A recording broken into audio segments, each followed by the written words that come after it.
pessoal, aqui é Rafael, consultor jurídico da ADV, e esse é o primeiro de 3 vídeos que nós consultores vamos fazer para dar a vocês conhecimentos básicos no que diz respeito ao âmbito jurídico de atuação da ADV Júnior. O tema da nossa conversa de hoje são os vários modelos de sociedade presentes no ordenamento jurídico brasileiro.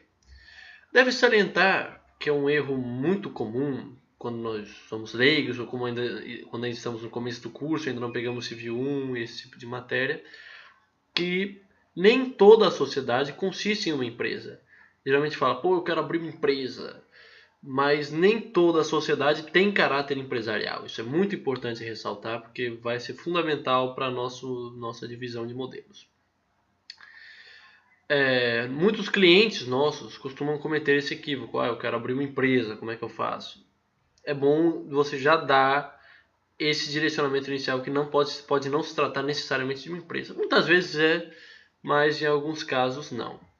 Há pessoas que cometem até erros mais crassos. Elas falam que pessoa jurídica é sinônimo de empresa. Eu quero abrir uma PJ, eu quero abrir uma empresa. Aí nem sempre mesmo. Tem várias modalidades que devem ser tratadas. Quando você trata dos modelos de pessoa jurídica em si, você tem que levar em questão 4 fatores básicos. Se há existência ou não de finalidade lucrativa por parte da empresa, a participação dos sócios na pessoa jurídica, o número de sócios e a sua responsabilidade financeira, ou seja, o quanto o patrimônio pessoal dele será afetado em relação à pessoa jurídica ou à sociedade em questão. Infelizmente, nós não vamos falar de todos os modelos possíveis nem de pessoa jurídica, nem de sociedade, pois essa vai ser uma conversa bem objetiva, mas nós vamos tratar aqueles mais abordados pela ADV Júnior. O primeiro deles é a associação. A associação é um dos modelos mais básicos de pessoa jurídica, porque ela se diferencia da sociedade porque ela não possui fins lucrativos. Aí é uma pegadinha, eu acho que todos vocês já sabem, mas é bom lembrar. Por exemplo, quando você fala que a ADV é uma empresa júnior, na verdade o caráter social da ADV enquanto pessoa jurídica é de uma associação. Afinal, nós não temos finalidade lucrativa. Todos vocês fizeram a redação tratando disso, mas é sempre bom lembrar. Todos os recursos obtidos pelas atividades da associação serão transferidos para a sua própria manutenção e não para o ganho pessoal dos sócios. A associação é disciplinada nos artigos 53 a 61 do Código Civil e seu ato constitutivo consiste no contrato social, cujas cláusulas obrigatórias para sua elaboração estão previstas no artigo 54 do Código Civil. Tanto que a ADV tem seu estatuto, toda associação deve ter seu estatuto registrado em um cartório civil de pessoa jurídica. Uma breve observação, nós vamos tratar rapidinho da EIRELI, antes de chegarmos à sociedade. A EIRELI é a Empresa Individual de Responsabilidade Limitada, prevista no artigo 980-A do Código Civil. Ela é uma modalidade empresarial muito nova, consistindo apenas um titular do capital social completo. Porque era um problema muito comum em sociedades. Eu preciso de 2 sócios pelo menos. Vou falar com meu filho aqui, dou 0,01% dele do capital social para ele é meu sócio, e isso acabava criando questões com a Receita Federal, questões de regularização muito complicadas.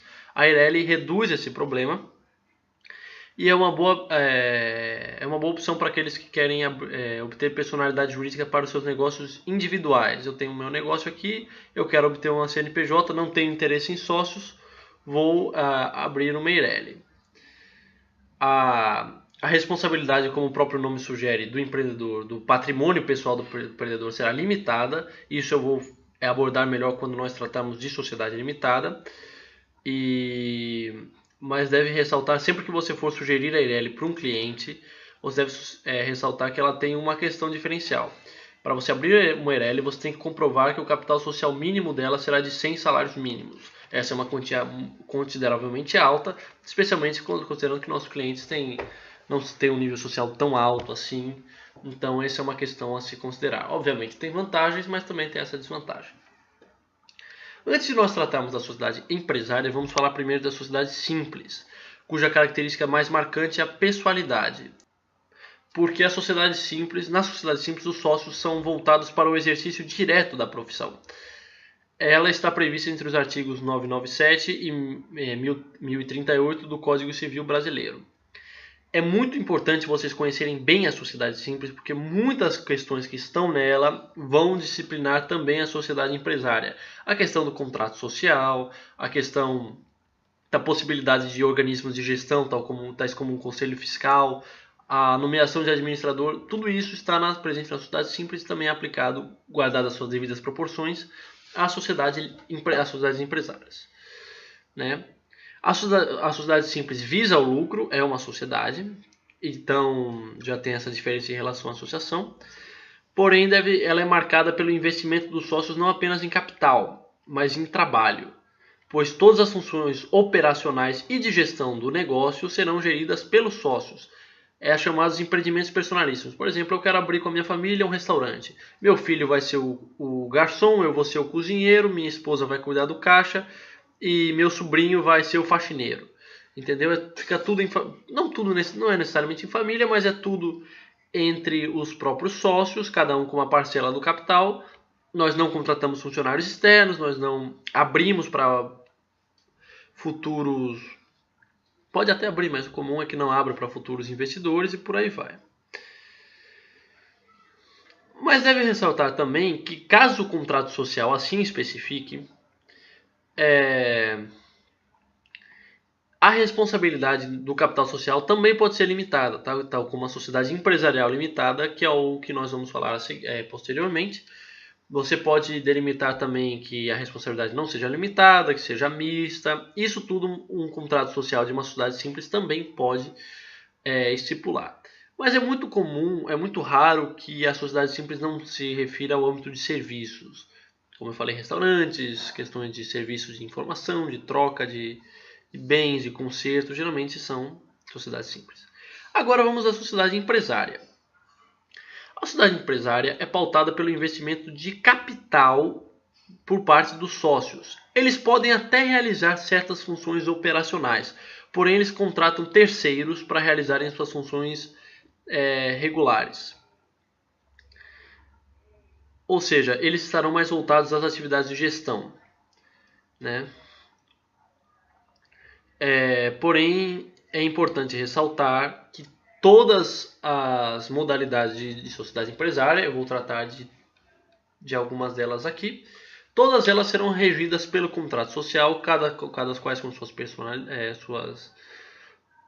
particularidades, mas todas elas serão registradas numa junta comercial, diferente da sociedade simples que é registrada num cartório, assim como a associação. A primeira modalidade de sociedade empresarial é a sociedade em nome coletivo, que é tratada entre os artigos 1039 a 1044 do Código Civil Brasileiro. É a modalidade mais básica de sociedade, onde é estabelecido que todos os sócios da empresa respondam por suas obrigações financeiras e fiscais. A responsabilidade é chamada responsabilidade ilimitada. Por que responsabilidade ilimitada? A responsabilidade ilimitada é quando, caso a empresa se encontre em déficit ou caso seus bens tenham sido confiscados por alguma irregularidade com o governo, questões assim, o patrimônio pessoal, o patrimônio familiar dos sócios fica comprometido, porque eles terão que usar esse patrimônio para combinar-se com o patrimônio do capital social da empresa para quitar essas dívidas e por aí vai. Isso é muito perigoso, especialmente em empreendimentos pequenos que podem não ter tanta garantia de sucesso, né? É muito perigoso você fazer, mas é mais simples, tem suas vantagens, né? Vale diferenciar que responsabilidade, quando eu falo responsabilidade ilimitada, não é responsabilidade operacional. Mesmo em uma sociedade em nome coletivo, a responsabilidade operacional de cada sócio fica determinada pelo contrato social. Quando eu digo responsabilidade financeira, o patrimônio de cada sócio. Geralmente o nome dessas empresas é chamado, como por exemplo, companhia, CIA, né? Papel e CIA, por aí. Papel e CIA é uma sociedade anônima, mas geralmente você coloca aí companhia no nome de uma sociedade em nome coletivo. Temos a sociedade incomodita simples, que é prevista entre os artigos 1045 a 1051 do Código Civil. É a chamada sociedade de responsabilidade mista, porque apesar da responsabilidade patrimonial dos sócios ser ilimitada, ou seja, eles responderão com seu patrimônio pessoal pelas dívidas da empresa, você pode estabelecer quais sócios terão essa responsabilidade e quais sócios terão a responsabilidade ilimitada e quais terão a limitada. Como assim? Você divide os sócios de uma sociedade em comandita simples em comanditados, que são aqueles que respondem pelas obrigações fiscais do seu negócio, ou seja, eles serão aqueles responsáveis por uma responsabilidade do negócio como um todo. E os comanditários, que são aqueles que são apenas responsabilizados pelo valor da sua cota. Essa questão de valor de cota é melhor explicar quando eu falar de sociedade limitada logo a seguir. É importante ressaltar que na elaboração de um contrato dessa natureza será preciso discriminar essas duas categorias, além de aplicar as normas que são necessárias no modelo de sociedade em nome coletivo. Agora vamos falar da sociedade limitada. Ela é a modalidade mais comum de sociedade tanto no Brasil como no mundo. Ela é prevista entre os artigos 1052 a 1087 do Código Civil. Na sociedade limitada, o capital social é dividido em cotas. Fique isso muito importante. E a responsabilidade dos sócios será limitada quanto à cota integralizada. No que se refere à cota não integralizada, a responsabilidade será subsidiária. Por exemplo, vamos supor que um sócio, no momento de formação da sociedade, no caso, posso falar empresa porque é uma sociedade empresária, no momento de formação da empresa ele tem a obrigação de aplicar R$100 ao capital social, mas só aplicou 20. Nesse caso, o patrimônio pessoal dele fica comprometido na parcela de R$80, ou seja, o que ele ficou devendo da parcela combinada pelo contrato social será o limite da responsabilidade pessoal dele. Eu não sei se ficou muito claro, mas, por exemplo, o contrato social de uma sociedade limitada deve prever a cota de cada sócio. Ou seja, sempre que houver entrar um novo sócio, você terá que ir para uma junta comercial e terá que alterar a divisão do capital. A minha responsabilidade vai até o limite estabelecido pelo próprio contrato. Por exemplo, Rafael tem o dever de aplicar R$100 ao capital. Só apliquei 50. Meu limite de responsabilidade patrimonial pessoal são mais 50. Eu imagino que tenha ficado claro. Suponhando que haja um segundo sócio na empresa, o qual já colocou sua cota integralizada de R$100, enquanto o primeiro não integralizar essa parte, esse segundo sócio responderá solidariamente com o seu patrimônio pessoal, no limite também de R$80, caso o outro só tenha colocado 20. Uma vez que todo o capital tenha sido integralizado, a responsabilidade é totalmente limitada. Cada um só responde pela sua cota-parte e no que diz respeito ao valor dela especificamente. Eu não respondo nem pela cota-parte do meu sócio, nem pelo meu patrimônio pessoal. Quanto à administração dessa empresa, vale ressaltar que você pode nomear um administrador externo que irá regular. Desde que ele esteja previsto no contrato social, você pode nomear um administrador externo que irá cuidar das atividades corriqueiras da empresa. Ou ele pode ser um próprio sócio chamado sócio administrador. A sociedade limitada, e também outras modalidades da sociedade, permite a criação também de um conselho fiscal para gerenciar ordinariamente a empresa, buscando maior estabilidade administrativa da mesma. Vale ressaltar que, apesar da minha responsabilidade ser limitada, não é permitida, por questões de solidariedade, a retirada dos lucros pessoais de cada sócio caso a empresa esteja em prejuízo. Por exemplo, eu posso não investir mais com meu capital próprio individual não fica comprometido, mas eu não posso extrair do que faz parte do capital da empresa. O que está lá será utilizado para a quitação das dívidas caso ela esteja em prejuízo. Vale ressaltar também que a exclusão de membros só será possível em caso de violação aos termos estabelecidos pelo contrato social. Além disso, também deve-se ressaltar que a sociedade limitada permite a abertura para a entrada de novos sócios, se assim prever o contrato social. E por fim, e esse também é um detalhe muito importante, a autonomia da empresa deve ser sempre preservada, foi o que eu falei. Não pode haver retiradas de seu caixa para causas pessoais dos sócios. O lucro já deve estar estabelecido no contrato. O que não é lucro faz parte do caixa da empresa, deve estar lá, deve ser mantido lá para a própria manutenção da sociedade. Gente, esses foram os modelos mais utilizados pela ADV. Eu vou falar de sociedade anônima porque também é um modelo comum, apesar de nós quase nunca trabalharmos. Eu não me lembro de um caso na história recente da ADV que nós tivemos que trabalhar com sociedade anônima. Mas também é um outro tipo empresarial muito comum no Brasil. Isso também é importante, eu esqueci de falar. Na sociedade limitada, geralmente você coloca o nome, geralmente não, sempre LTDA, porque é responsabilidade limitada. Em uma sociedade anônima, você coloca o nome SA, sociedade anônima. É sempre bom falar isso para você não cometer nenhum equívoco nominal, por assim dizer. Na sociedade anônima, é uma questão mais complexa. Ela se encaixa para negócios que estão em um nível de maturidade maior do que o comum. Por exemplo, a minha sociedade limitada fez muito sucesso, com um número maior de sócios e por aí vai, de cotistas. Então eu posso alterá-la para uma sociedade anônima. Na sociedade anônima, o capital não se encontra associado a nomes. Por exemplo, fulaninho possui tanto por cento da cota, fulaninho possui cota tanto, fulaninho possui... Não. Ela está relacionada a ações. Ou seja, é um capital aberto. Junto a isso, é exigido que haja no mínimo 7 acionistas e suas responsabilidades serão divididas conforme as suas ações.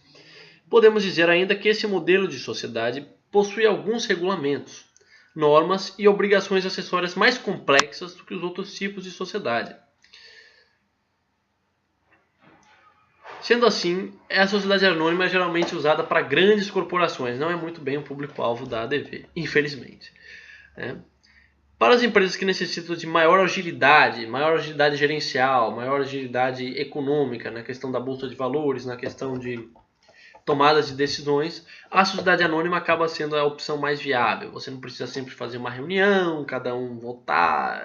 A sociedade limitada tem essa questão. O que é importante em negócios pequenos, mas em negócios maiores acaba sendo um pouco letárgico.